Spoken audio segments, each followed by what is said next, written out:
हाय दोस्तों, डीएलसीएस education centre में आपका स्वागत है। आइए हम लोग उसमें अभी पढ़ रहे थे प्रकाश का अपवर्तन। प्रकाश का अपवर्तन में हम लोग 6 टाइप वीडियो पढ़ चुके थे उसमें, और उसमें हम पढ़ रहे थे अब अवतल लेंस और उत्तल लेंस से संबंधित प्रश्न पढ़ रहे थे। उसमें क्या पढ़े थे, अभी हम पहले उत्तल लेंस का जानकारी पढ़े थे। उत्तल लेंस कितने प्रकार के होते थे, मतलब 3 प्रकार का हो रहा था, और अवतल लेंस भी 3 प्रकार का हो रहा था। उसके बाद फिर हम पढ़े थे अवतल लेंस को अभिसारी लेंस या तो मुख्य अवतल लेंस पे जो उत्तल लेंस और अवतल लेंस में जो मुख्य बिंदु था, मुख्य फोकस पढ़ रहे थे, वक्रता त्रिज्या, वक्रता केंद्र। और उसके बाद यहाँ पे अब हम पढ़ेंगे कि मतलब उत्तल लेंस और अवतल लेंस के किरण आरेख का नियम पढ़ेंगे। किरण आरेख का कुछ नियम क्या होता है, इससे प्रतिबिंब जो आपका बनता है उसमें हम लोग सारा कुछ समझ में आएगा ठीक अच्छा से। अगर किरण आरेख आपको अच्छा से समझ में नहीं आया तो आप आगे प्रतिबिंब कैसे कैसे बन रहा है तो वो समझ नहीं पाएंगे, ठीक है।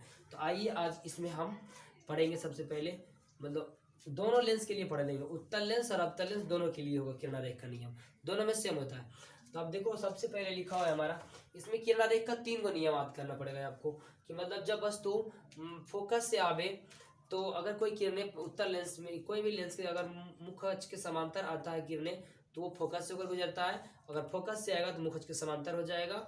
और उसके बाद तीसरा होता है, अगर उत्तल लेंस कोई भी लेंस रहे और उसके प्रकाश केंद्र से अगर यदि कोई प्रकाश की किरणें गुजर रहा है तो वो बिना विचलन के सीधे निकल जाता है, ठीक है।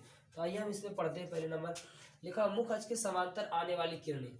तो जैसे देखो कोई भी लेंस, जैसे उत्तल लेंस की मुख्य अक्ष के समांतर आने वाली किरणें लेंस से अपवर्तन के बाद लेंस के फोकस से होकर गुजरती है। जैसे देखो ये आंसर लिखा हुआ है कि वहाँ पे पूछ रहा है क्वेश्चन में कि लेंस यानी मुख्य अक्ष के समांतर आने वाली किरणें, उसका किरण आरेख खींचेंगे तो क्या होगा। तो मान लीजिए पहले ये उत्तल लेंस हो गया आपका, और उसके बाद ये क्या खींच लिया, मुख्य अक्ष खींच लिया, इसका प्रकाश केंद्र हो गया, ठीक है। अब इसमें पूछ रहा है उत्तल लेंस के मुख्य अक्ष के समांतर आने वाली किरणें, यानी कि जैसे देखो ये मुख्य अक्ष के समांतर आ रहा है ये किरणें, ठीक है। अब ये कहाँ से गुजरेगा, कहाँ से हम लेंस कटाएंगे, एक नियम से पालन होता है इसका, नहीं कि जहाँ तहाँ हम कटा देंगे, ऐसे नहीं। उसके बाद सबसे पहले एक फोकस बना लेते हैं, ये हो गया एफ और इधर भी एक हो गया एफ, और ये अगर F1 हम मानते हैं तो इसको F2 मानना पड़ेगा, ठीक है। और इसको अगर हम इस तरह से दो को फोकस हम मान लेते हैं। अब यहाँ से देखो क्या होगा, ऊपर मानते हैं। अब यहाँ से बोल रहा है उत्तल लेंस के मुख्य अक्ष के समांतर आने वाली किरणें लेंस से अपवर्तन के बाद लेंस से फोकस से होकर गुजरती है। तो जब भी ये गुजरेगा तो कहाँ से गुजरेगा, यहाँ से गुजरेगा, ठीक है। तो ये हुआ इसका उत्तल लेंस का मतलब किरण आरेख का नियम। याद रखना है कि पहले जब भी कोई किरणें मुख्य अक्ष के समांतर, ये क्या हुआ इसका मुख्य अक्ष हुआ, मुख्य अक्ष हो गया, ये आपतित किरण हो गया, ये क्या हो गया परावर्तित किरण। अपवर्तित किरण इसको बोल सकते, परावर्तित नहीं बोलेंगे,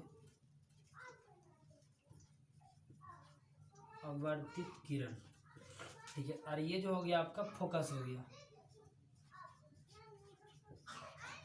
और ये उत्तल लेंस होगा।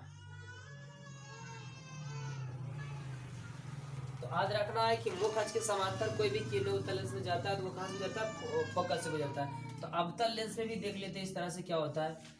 अवतल लेंस में भी इसी तरह से होता है। अगर ये मुख्य अक्ष हो गया अवतल लेंस का, और उसके बाद अवतल लेंस के मुख्य अक्ष के समांतर कोई किरणें जाएगा तो हम जानते हैं उत्तल लेंस क्या करता है, प्रकाश की किरणें को अभिसरित करता है एक बिंदु पे, मगर ये क्या करेगा, अपसरित कर देगा। इसमें जाएगा तो ये लेंस पतला हो जाता है, इसलिए इसका ऐसे हो जाएगा, प्रकाश का चाल थोड़ा तेज हो जाएगा। और ये उत्तल लेंस में मुड़ कहा जाता है। ये हम बता रहे थे कि उत्तल लेंस क्या होता है, बीच की अपेक्षा किनारे की अपेक्षा बीच क्या होता है, मोटा होता है, तो इसलिए मोटा होने की इसमें चाल थोड़ा कम हो जाता है, इसका वजह से ये झुक जाता है। मगर ये अवतल लेंस जो होता है किनारों की अपेक्षा बीच में क्या होता है, पतला होता है, ये जाता है जिसमें प्रकाश का चाल और तेज हो जाता है। जब तेज होगा तो अभिलंब से ये दूर भागेगा, मतलब मुख्य से दूर भागेगा, थोड़ा इसमें चाल प्रकाश का तेज होता है, इस तरह से हो जाता है। मगर अब इसका फोकस एक यहाँ होता है, एक यहाँ होता है। तब इसमें हम लोग इसमें मिलेगा कहाँ से, इधर तो मिलेगा नहीं, मतलब फोकस में तो कभी मिलेगा नहीं। अब इसको डॉट डॉट में दिखाएंगे हम लोग, यहाँ पे मिलेगा तो यहाँ इसका फोकस हो जाएगा, ठीक है। तो अवतल लेंस का जो होगा आभासी मतलब फोकस इसका होता है, वास्तविक नहीं होता है, और ये इस साइड हो जाता है, ठीक है। और उत्तल लेंस का इस साइड होता है फोकस। तो अब दूसरा हम देख लेते हैं। तो एक बार फिर से इसको समझ लो कि मतलब मुख्य अक्ष के समांतर कोई किरणें आ रहा है तो वो कहाँ जाएगा, जब भी कटेगा तो फोकस पे कटेगा। और अवतल लेंस में भी इसी तरह से देखेंगे, अगर मुख्य अक्ष के समांतर कोई किरणें आ रहा है तो कहाँ मिलेगा, वो फोकस पे मिलेगा, ठीक है।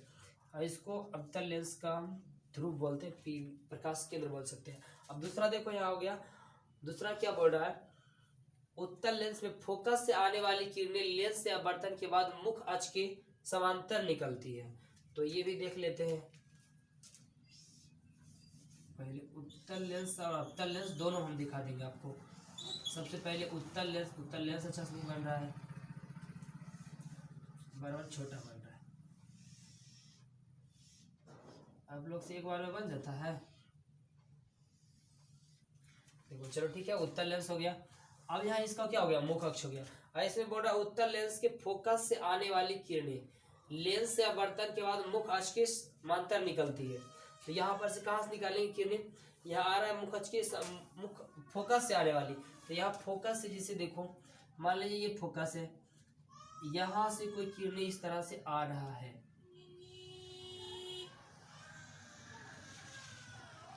ठीक है। तो ये क्या हो जाएगा, जब ये फोकस से आ रहा है तो ये क्या हो जाएगा, मुख अक्ष के समांतर हो जाएगा, इस तरह से हो जाएगा कोई किरणें, ठीक है। उत्तल लेंस में कोई किरणें अगर जो मुख अक्ष के इस तरह से फोकस से आ रहा है तो लेंस से अपवर्तन के बाद वो क्या हो जाएगा, मुख अक्ष के समांतर हो जाएगा, इस तरह से हो जाएगा। जैसे सेम उल्टा इसका फोटो करके देख ले लो। अब अगर ये मतलब फोकस से आ रहा है तो मुख अक्ष पे, यहाँ से अगर मुख अक्ष के समांतर जा रहा है तो फोकस से निकल रहा है, तो उल्टा ये होगा, अगर फोकस से आएगा तो मुख अक्ष के समांतर हो जाएगा। तो ये आप समझ सकते हैं, ठीक है। तो उत्तर अब अवतल लेंस में भी देख लेते हैं इसका किनारे किस तरह से होगा। जब आपको खींचने के लिए बोलेगा कि जब प्रकाश की किरणें उत्तल लेंस में फोकस से आता है तो उसका एक किरण अधिक खींचे, तो आप इस तरह से खींच सकते हो। उसके बाद आपका ये हो जाएगा अवतल लेंस में। थोड़ा देख लेते हैं किस तरह से खिंचाएगा।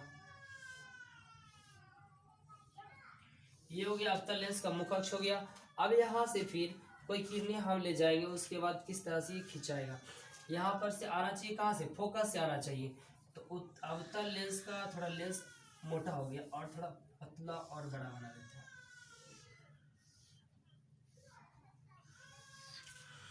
ये इसका फोकस हो गया मान लो, और यहाँ भी एक फोकस हो जाएगा, क्योंकि लेंस में दो फोकस हो सकता है, इधर और उधर दोनों साइड। अगर बस तो इधर रखेंगे, क्योंकि लेंस कैसा है, पारदर्शी माध्यम है, प्रकाश इस पार से उस पार से इस पार आ सकता है। अगर बस तो इधर रखेंगे तो फोकस उसका उधर बन जाएगा, उधर रखेंगे इधर बनेगा। मगर अवतल लेंस में ये अवतल इसका जो होगा प्रतिबिंब, जिधर वस्तु होगा उधर इसका फोकस होगा।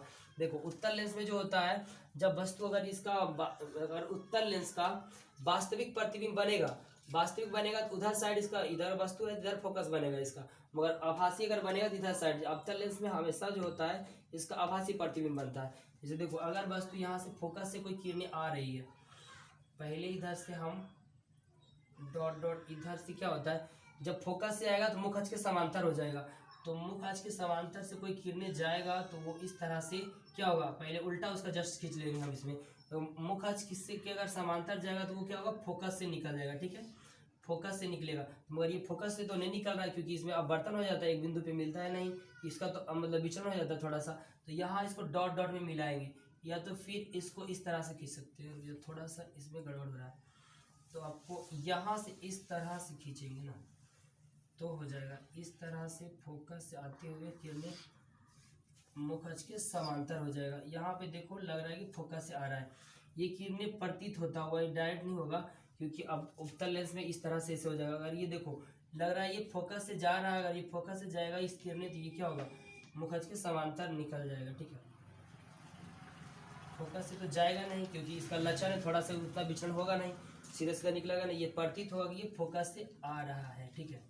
ये लगता है कि फोकस से आ रहा है मगर मुख अक्ष के समांतर हो जाएगा, ठीक। इस तरह से देख समझ सकते हैं इसमें कि मतलब उत्तल लेंस में फोकस से आने वाली किरणें, उत्तल लेंस के फोकस से आने वाली किरणें क्या होता है, मुख अक्ष के समांतर हो जाता है, ठीक है। तो आज अब तीसरा एक और बच गया है, इसमें समझ लो क्या होता है। तीसरा एक बच गया ये वाला, जब भी कोई भी लेंस हो,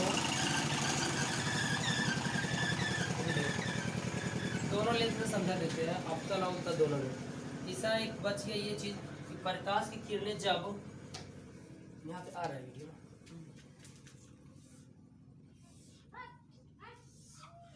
जब ये प्रकाश केंद्र से गुजरेगा, कोई भी किरण अगर जो लेंस के प्रकाश केंद्र से गुजरेगा तो प्रकाश केंद्र से ही वापस चला जाएगा। ये होता है अवतल लेंस उत्तल। एक तीसरा नियम इसका किरण आरेख का, जब भी कोई किरणें लेंस के प्रकाश केंद्र से आता है तो बिना विचलन के सीधे निकल जाता है, ठीक है। प्रकाश केंद्र के बिना विचलन सीधे निकल जाता है। अवतल लेंस में आप इस तरह से देख सकते हैं, इसमें भी अगर जो कोई किरणें इस तरह से आया, ये प्रकाश केंद्र हो गया और ये इसका मुख अक्ष होगा, और इस तरह से आ रहा है तो बिना विचलन के ये क्या होता है, सीधे निकल जाता है, ये डायरेक्ट सीधे निकल जाएगा। तो तीसरा आप पॉइंट बना करके लिख सकते हो कि वो मतलब लेंस के अगर जो प्रकाश केंद्र से किरणें आएगा तो वो क्या होगा, बिना विचलन के सीधे निकल जाएगा। ठीक है, तो आप तीनों उम्मीद रखते हैं कि समझ गए होंगे। एक बार फिर से हम रिवाइज करवा देते हैं। जैसे कोई किरणें क्या हुआ, अगर ये मुख्य अक्ष के समांतर आता है तो कहाँ से निकलेगा, फोकस से। और उसके बाद अगर यदि जो फोकस से वो आ रहा है तो क्या होगा, मुख्य अक्ष के समांतर हो जाएगा। और उसके बाद इसमें देख रहे हैं अगर कोई किरणें प्रकाश केंद्र से आएगा तो बिना विचलन के क्या होगा, प्रकाश केंद्र से ही सीधे वापस निकल जाएगा। ठीक है, उसका कोई अपवर्तन नहीं होगा। ठीक है, तो उम्मीद रखते हैं अब समझ आ गया होगा। अब अगली वीडियो में हम पढ़ेंगे प्रकाश का मतलब लेंस में प्रतिबिंब का बनना, किस तरह से मतलब कहाँ वस्तु रखेंगे तो उसका प्रतिबिंब अच्छा से बनेगा, कहाँ कहाँ बनेगा।